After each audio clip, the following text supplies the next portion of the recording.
when I see gentlemen do that. Tyler Stone, I know you raised your hand a second ago. Yeah, and I think that they should ignore it too, because most of the time they are looking for that same kind of reaction, because that's all it really is about.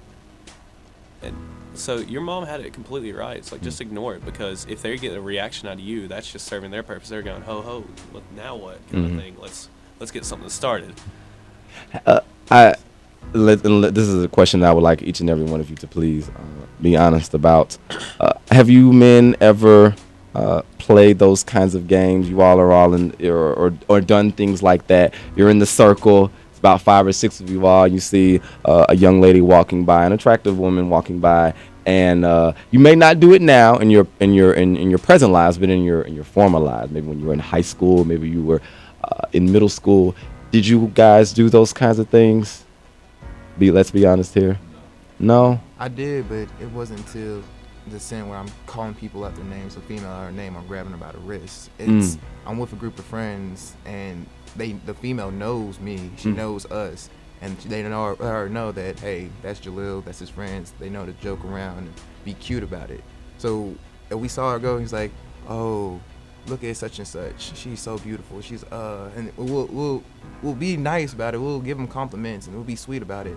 But that's as far as we'll go. We'll never, especially me, I would never put my hand and grab somebody and be like, hey, shawty, blah blah blah blah. I'm not gonna do that. It's my mom taught me better. It would never go out like calling them out of their name. It would, like you said, you might sit there and be like, oh, she's beautiful, you know, this and that, but you would never call her out of her name or anything like shawty or anything like that. Whatever happened to men approaching women and saying, hi, what's your name? Whatever happened to men approaching women and saying politely, you're a nice looking woman, may I take you out on a date? Whatever happened to that aspect of gentlemanism? Gentlemen. Go ahead, yes. Okay, so, you hear the saying that good guys finish last, right? Absolutely. And that's not really the case, but men will try to play that, oh, let me be nice, let me open the door for her, let me give her a compliment, let me do this and this and this for her. But they see this not going nowhere. The girl they're interested in, they're not getting attention from, because she's going for the bad boy, as we explained earlier in the show. But so what they do, they switch it up. They'll become the bad boy. They will use the cuss words because it'll get their attention. So, in other words, I mean, see, I don't even know how to explain it, because it really hurt. It's like, it just makes me mad just thinking about it.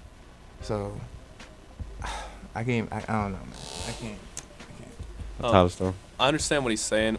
A lot of girls I've talked to, they went after the bad boy. They looking for that excitement kind of thing. But it turns around later when they start to realize, I've been hurt so many times by the same kind of person, and it's a double-edged sword, because you see those good guys turn around like, okay, fine, if I'm not going to get the attention now, I'm going to go and do that. But then you see the ones who wait, and they get the lasting relationships, they get the lasting commitment, and those are the ones that the girls really want in the end. It's just a lot of times they're like, oh, I'm a free spirit, I'm gonna go do whatever and be crazy for a little while. It's all a fad, basically, to an extent. Sometimes people grow out of it, sometimes they don't. Have any of y'all ever resorted to that bad boy aura, or that bad boy essence, or that bad boy image to try to get these women? No time. I'm too nice to be bad. I'll turn into anyone. Brad says when he gets drunk, he'll turn into anybody. Okay, well, let's just say when you're sober, gentlemen. Let's keep that aspect of the conversation going. You're sober, and you've never felt the need to turn to that bad boy to get to the no? You lose yourself then. You lose yourself? Because you're trying to be somebody that you're not. You're trying to compensate for something that you're not, and you have to live up to that. You have to continue to be that bad boy. You know what I mean? Exactly what he said. You lose yourself. You lose yourself, and it's a vicious circle. But it's a vicious cycle, because once you go that road, you were like always you have that type of trend. You're gonna keep on doing that. That's what you're gonna keep on, because that's what works. That's what you find that works. And then you get out of college, you know, and then you get in the real world, and women want a good man, a stable man, you know, not one that's always playing games. But see, the thing is, you would entertain the man that was always playing around, and then you transform the good guy into a man that's playing around. And then now you're out of college and you're saying there's no more good men. Well, you didn't entertain the good men when you had a chance. Now he's gone. Where you left now? At some point, gentlemen, when did it become wrong, or when did it become bad to just be a good guy? Because when I was growing up, you know, I know I haven't been on this earth long. I'm only 20 years old. But when I was growing up, but then again, my mindset as a child was so small. I was only exposed to so much. But when I was growing up in the 1990s, late 1990s, early 2000s, good men were at a high demand. Okay, it was if you had if a woman had a good man, then she was set for life.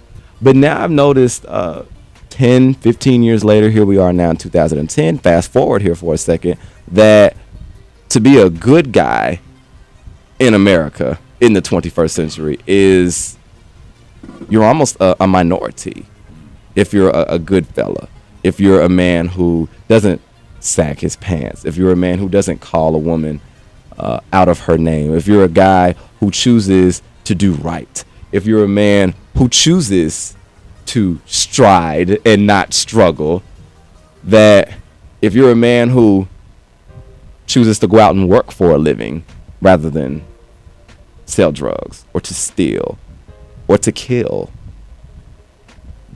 where do you think being a good guy, where did it all go?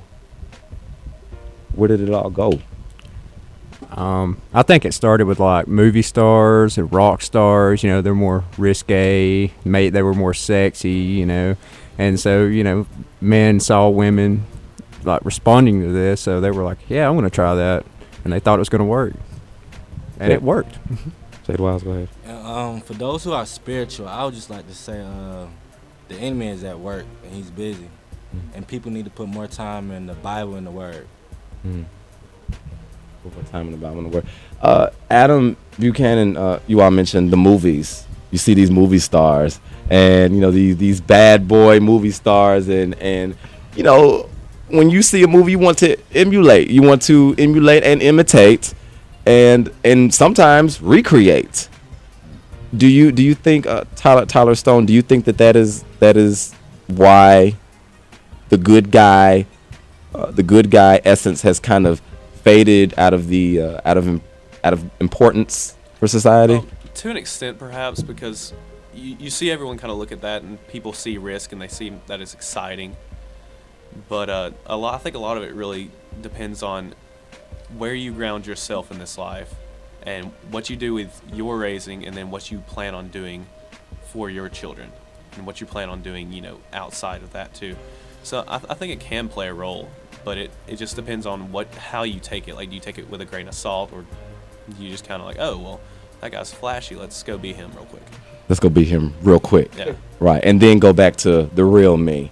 One thing I realized about honesty and genuineness is that that is probably one of the single greatest blessings of this universe, is honesty and genuineness. Because when you get into that essence of fakeness, of trying to be something that you're not, and I have learned from personal experience, that when you try to be someone that you're not, it's harder to keep it going.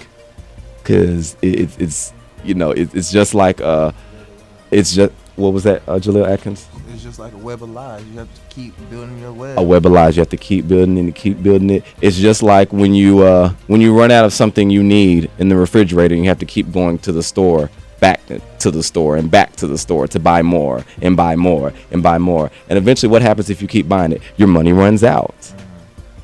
When you are trying to be someone that you're not, when you're trying to present this image of you that is not true, you may not. Sometimes you do run out of money, but you also run out of energy. You run out of energy, and you run out of sanity. You run out of you, the person. And then before you know it, you're in this hole and you're trapped and you don't know how to get out because you've dug this hole of fakeness for so long. You've dug this hole of disingenuousness for so long. You've dug this hole that wasn't yours, and now you're trapped in it, and you're trying to figure out how to get out.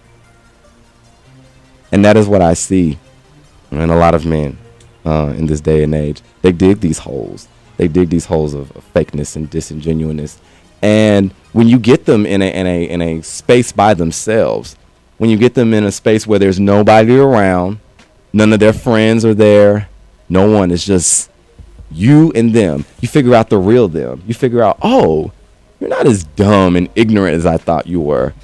You are actually pretty smart. Okay. You don't really like to sag. You just do it because you think it's cool. You actually hate sagging because it's very uncomfortable to walk. Oh, okay. Okay. You're not as bad as I thought you were. Do you think that it's harder to try to figure out men in general for who they really, truly are? Do you think it's harder? It just depends, for real. Like, it depends the father figure. Who, if you have a good father figure in your life, he will tell you, he will show you how to become a man. Like, nobody's going to tell you how to be a man, but he's going to show you the steps you need to become a man. So if he's there, he's like, all right, son, what you need to do is you got to wear your pants on your waist. You got to tie your shoes. You have to speak with your chest. You have to talk, pronounce your words, enunciate. You have to be this. And that's how you're going to become successful in life.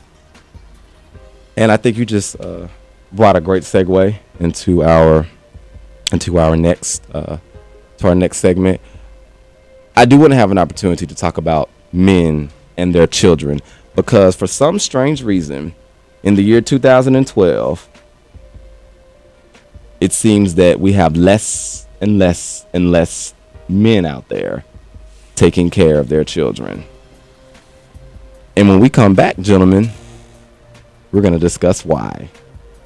Why are these men not taking care of their children? And we're going to talk about the dynamics of men and their children. Does men raising their children help them to be a man? I know there are a lot of men out there who say that it does, that if they had not had children, they wouldn't have been as good as a man as they are in the present. So we're going to talk about that. And we have a father in here that out of one of these panel of 8 men that is going to help us expound on that. You're listening to Late Night with Ed Moore III. The male race, their struggles, their strides, their desires to improve. It is 44 minutes past the hour, and we will be right back.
In the presence of the Lord, I've been free, delivered. In your presence, Lord,